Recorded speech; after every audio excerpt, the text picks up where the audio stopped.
गुरुर्ब्रह्मा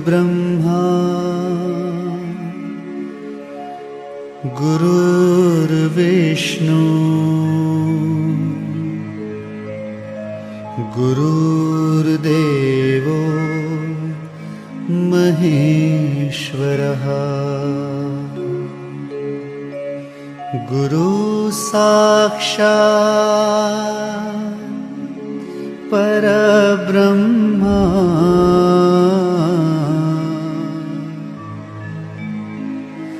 तस्मै श्री गुरुवे नमः।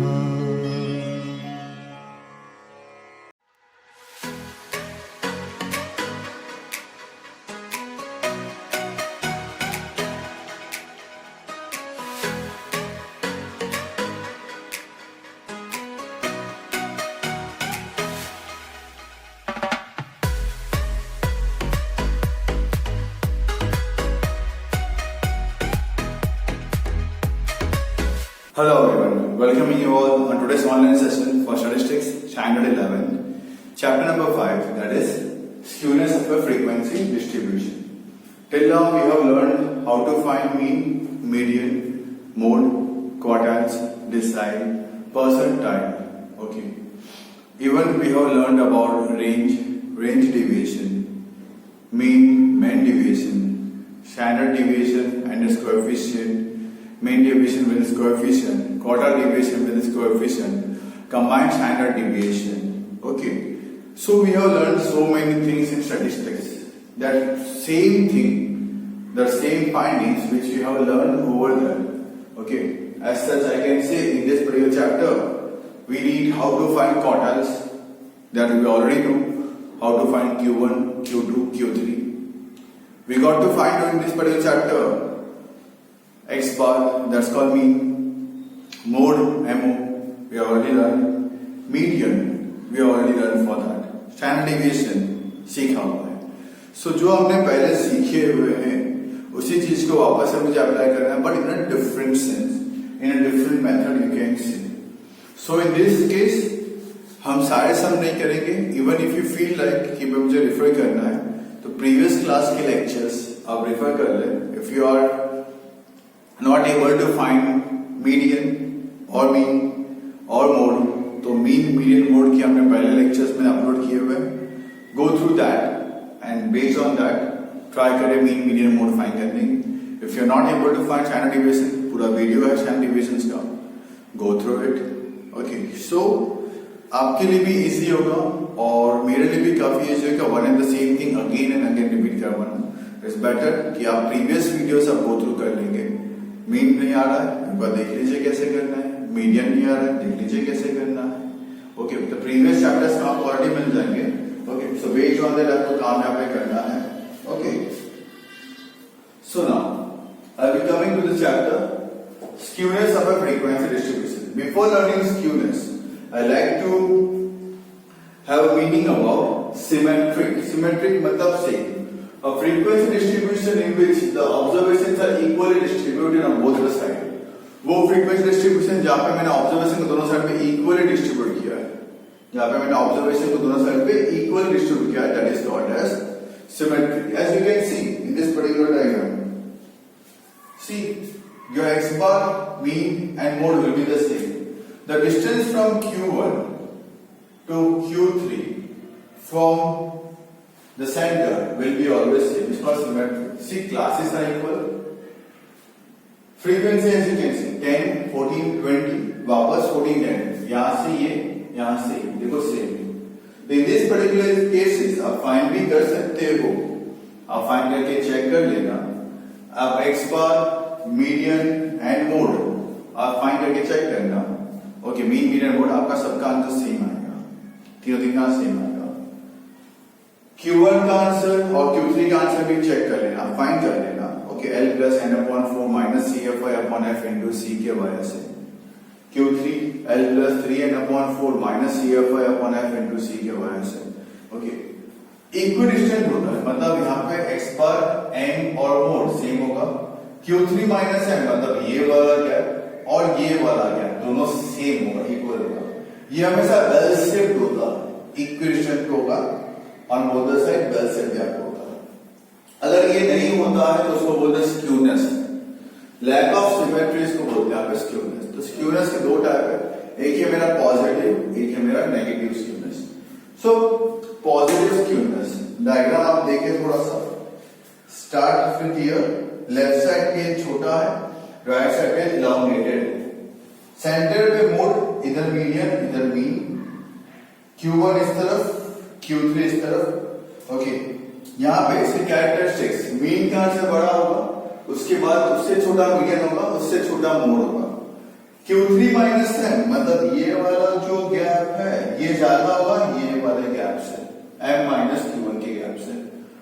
राइट साइड के इलांगेटेड हमको ऑलरेडी दिख रहा है। नेगेटिव स्क्यूनेस इसका उल्टा, लेफ्ट साइड के इलांगेटेड, राइट साइड वाला छोटा वाला, x बार से छोटा, उससे बड़ा मीडियन, उससे बड़ा मोड। Q3 माइनस m का गैप छोटा होगा as compare to m minus Q1 का गैप, और लेफ्ट हैंड साइड पे इलांगेटेड होता है। तो स्क्यूनेस फाइंड करने के यहाँ पे दो मेथड है, one is by Karl Pearson and other is by Bowley. One is by Karl Pearson, other is by Bowley's method. Okay, so Karl Pearson method skewness, SK skewness, x bar minus mode, that's called skewness. Skewness find करना है तो formula is x bar minus mode. If you want to find coefficient of skewness, that represented by J, represented by J, coefficient of skewness, the formula for it is x bar minus mode upon s, x bar minus mode upon s. अगर आप ये formula से find करते coefficient तो आपका answer आएगा -1 से लेके +1 के अंदर। यहाँ पे मोड फाइंड करना पॉसिबल है। मोड कब फाइंड करना पॉसिबल है, जब क्लास लेंथ सेम होता है, हाईएस्ट फ्रीक्वेंसी एक ही होती है तो मोड फाइंड करना पॉसिबल है। ठीक है, अगर फ्रीक्वेंसी हाईएस्ट वाले रिपीटेड होती है तो मोड फाइंड करना पॉसिबल नहीं है। क्लास लेंथ अनइक्वल है, मोड फाइंड करना पॉसिबल नहीं है। अगर मोड फाइंड करना पॉसिबल नहीं है तो हमने किया था empirical formula z equal to मतलब mo equal to 3m minus 2x bar. In that particular cases skewness find करने के लिए 3 bracket x bar minus median, okay mode तो पॉसिबल नहीं, 3 bracket x bar minus median for skewness. Coefficient find करने के लिए 3 x bar minus m मतलब skewness का आंसर है वो ऊपर, अपॉन s मतलब स्टैंडर्ड डेविएशन, अपॉन s मतलब स्टैंडर्ड डेविएशन। अगर इस फॉर्मूला से करना पड़ता है तो answer will be from -3 to +3, answer will be from -3 to +3। Okay, ये मेरा Karl Pearson's method, Karl Pearson's method.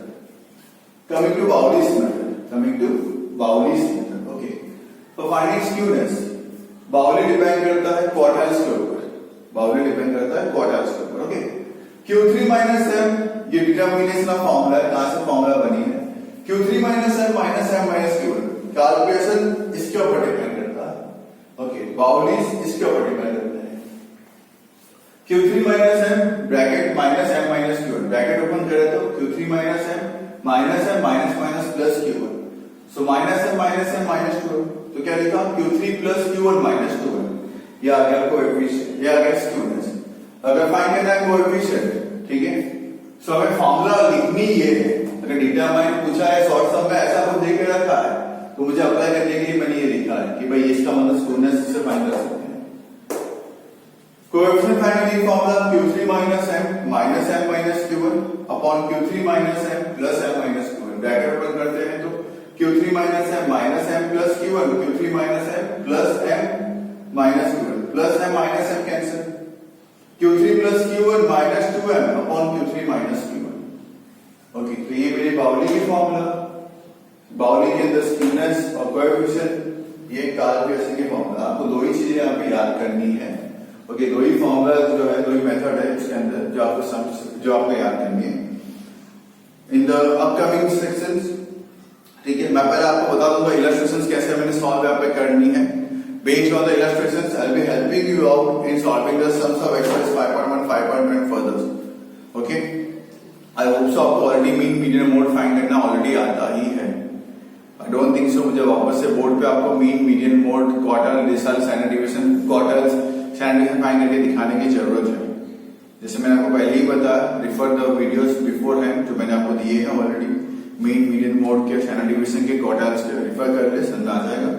नहीं आए तो इन दैट पर्टिकुलर केसेस आप मुझे व्हाट्सएप पे पर्टिकुलर सम पे सेंड कर देना कि सर मुझे ये सम में ये सम फाइंड करना नहीं आ रहा है, तो आई will be helping out in that. बाकी आपको ऑलरेडी फाइंड करना पूरा आता है, इलस्ट्रेशंस में आपको दिखा दूंगा कैसे आपको सॉल्व करना है।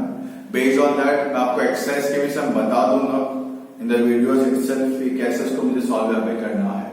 ओके, सुनते रहना आराम से और उसको सॉल्व करते रहना। Okay, clear with that? Okay, thank you. Continue करता हूँ with the further videos. Thank you again, have a nice day.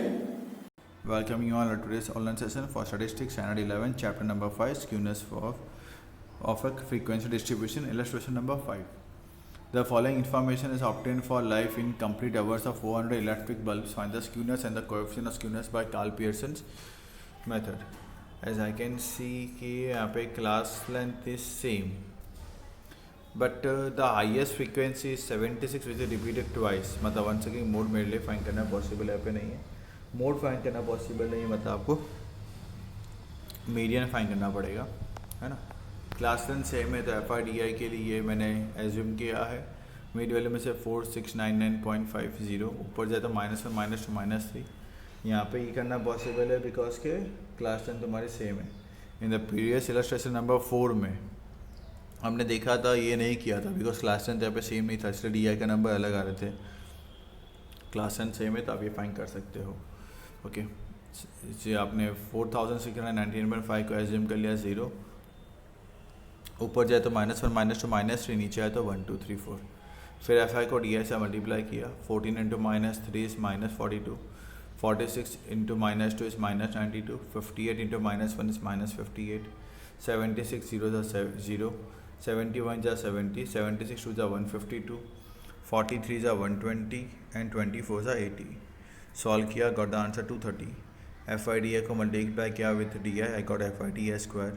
-3 × -42 is 126, -2 × -92 is 184, -1 × -58 is 58, 0 0 0, 170 70, 2 152 304, 3 120 360, 4 80 320। Plus किया, टोटल आया 1422, सिग्मा FIDI स्क्वायर किया। देन CFI फ्रीक्वेंसी को plus करते हुए चले, again our basic formula x bar equal to a plus sigma FIDI upon n multiply by c। Values put up यहाँ पे करी मीन में 1 by 1 and I got the answer for mean. Then median find करना था, l plus n upon 2 minus CFI upon f into सी। Values तो मुझे already ढूंढनी आती है, पहले मुझे n अपॉन 2 तो ऑब्जर्वेशन करना होता है, उसको मुझे चेक करना है CFI के अंदर, तो पर्टिकुलर क्लास फ्रीक्वेंसी सब सिलेक्ट यहाँ पे हो जाती है एंड देन प्लेसमेंट यहाँ पे करना है मीडियन के लिए। Standardization sigma under root sigma FIDI square upon n minus sigma FIDI upon n whole square. Sigma FIDI square था 1422, n है आपका 400, माइनस सिग्मा FIDI था आपका 230 अपॉन 400 का स्क्वायर। रूट को पूरा सॉल्व कर लेना है, मल्टीप्लाई बाय 200 लास्ट में करना है। Skewness 3 × x bar minus m, values put up किए, got the answer -6.42। Coefficient j equal 3 × x bar minus m upon s। Okay, values put up की, got the answer, it is a negative skewness. One second class length आपकी unequal है, means आपको one second median find करना पड़ेगा in the following questions 0 3 5 8 10 to 20 20 30 30 40। Frequency दिया है, mid value निकाल ली पहले मैंने पे। ओके, एंड देन FIDI कर लिया, एज्यूम कर लिया मैंने वन सेकेंड यहाँ पे 15 को एज 0, तो सब नंबर सब XI को 15 से मैंने माइनस किया and I got the values for column for DI के कॉलम के ईच नंबर को मैंने विद फ्रीक्वेंसी मल्टीप्लाई किया, आई गॉट FIDI प्लस किया, I got the answer is -173। FIDI को DI से मल्टीप्लाई किया, I got the answer of FIDI square, plus किया 2841। मीन मोड पॉसिबल नहीं तो मुझे मीडियन करना है, मीडियन फाइंड करने के लिए तो मुझे CFI ड्रॉ करना पड़ेगा, तो CFI मैंने यहाँ पे ड्रॉ कर दिया। ओके, CFI ड्रॉ कर लेने के बाद CFI आ जाएगा, फिर मुझे वैल्यूज पुटअप किया, x bar equal to a plus sigma FIDI upon n, values put up किया, I got the answer for mean. Then median के लिए l plus n upon 2 by CFI upon f into C. जैसे मैंने ये किया n upon 2 किया तो 30 upon 2 तो 15। CFI के अंदर मैंने 15 चेक किया, 22 के अंदर आता है 15, तो सामने मेरा सीधा आ गया answer 8। Okay, under root sigma FIDI square upon n minus sigma FIDI upon n whole square. One second values मैंने पुट अप करी इसके अंदर भी and I got the answer for standard deviation 7.84. Skewness 3 into bracket x bar minus median. Values put up की, पहले bracket को solve करना है फिर मल्टीप्लाई बाय 3 करना है. जे की formula 3 into bracket x bar minus M upon S. Values put up किया and got the answer 0.47. It is a positive skewness. And number 7, the frequency distribution of hourly wages paid to 600 workers is given below. Find the Karl Pearson coefficient skewness from this distribution. Classes दिख रखा है. ऐसा can see कि highest number जो है 140 frequency की class length तो same है. फ्रीक्वेंसी का हाईएस्ट नंबर जो है वो सबसे लास्ट में दिया है, मतलब 1 सेकेंड मोड फाइंड करना पॉसिबल नहीं है. ठीक है, बिकॉज इसके लिए मुझे यहाँ पे F2 मिलेगा नहीं, तो F2 नहीं मिलेगा मतलब पॉसिबल नहीं है 1 सेकेंड. सो इज़ बेटर हमें जाना है मीडियन के लिए. And you already know median जाना है तो मुझे क्या क्या करना पड़ेगा. मीन तो आपको पता चली गया, क्लास लेंथ सेम है. डी आई से कर लो, x bar equal to A plus sigma F I D I upon multiply by C. Standard division के लिए under root sigma F I D I square upon N minus sigma F I D I upon N whole square, root के अंदर बाहर multiply by C. And the median L plus N upon 2 minus C F I upon F into C. तो मतलब 1 second इस वजह से आप easily find यहाँ पे कर सकते हैं अपने answers. And then you got to put up into the formula and you find the coefficient. The following figures are given to describe the changes in the market price of shares of a company before and after the general body meeting. Take them into consideration to comment whether the proceeding of this meeting have affected the market price of shares by computing coefficient of skewness. Number of share transaction दिया हुआ है, मतलब N दे के रखा है, x bar दिया है, median दिया है, एम दिया है, स्टैंडर्ड डिवीजन दिया है. मतलब आपको अप्लाई करनी पड़ेगी J equal to 3 into x bar minus M upon S की फॉर्मूला. ओके, दोनों में, बिफोर एंड आफ्टर में. Okay, then the distribution of share price in both situation negative skewness है दोनों में. The coefficient of skewness has decrease after general body, वो कम हो गया जनरल बॉडी के बाद. Hence we can say that there is a partial effect of general body meeting on the share price. Okay, the data about the number of runs scored by 2 cricketers in 10 matches are as follows. Using this information determine which cricketer game has more skewed. X bar दिया, mode दिया, S दे के रखा है, तो J equal to x bar minus mode upon S की apply करनी है मुझे फॉर्मूला. माइनस 0.42 आया क्रिकेटर ए का, 0.77 आया क्रिकेटर बी का. Ignoring the science of question skewness for scores of cricketers we see that the value of question cricketer B is more. Cricketer B में skewness यहाँ पे काफ़ी ज़्यादा है, is more than the A. As we say, the game of cricketer B is more skewed. Number 10.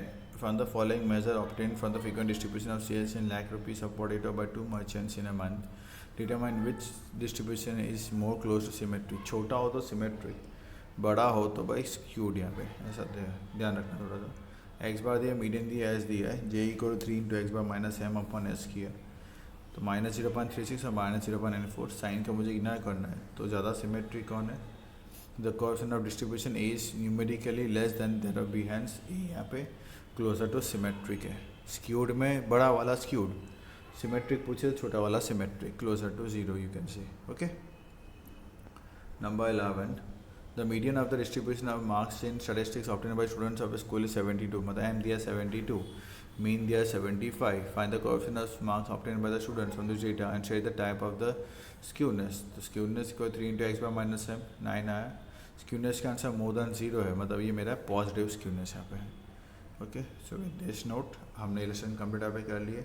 In the upcoming lecture, next lecture, I will be helping you out in solving the sums of exercise. तो please be ready with notebook, calculator and everything, so that मैं आपको बताता रहूँगा, आप उसको आराम से बैठ के सॉल्व करते रहना. I hope so you are getting me. Notebook लेके बैठना है, कैलकुलेटर लेके बैठना है, पेन लेके बैठना है. ठीक है, मैं आपको सम सॉल्व करवाता रहूँगा 1 by 1. ठीक है, आपको सम सॉल्व करना है. I don't have any digest anything else with me, तो आपको सम सॉल्व करना है. आई टेल यू कैसे करना है. I will give you the time for solving the sums. Sit along with me and solve the sums. Okay, thank you. Thanks for the cooperation and support. Stay home, stay safe and keep learning. Thank you all once again.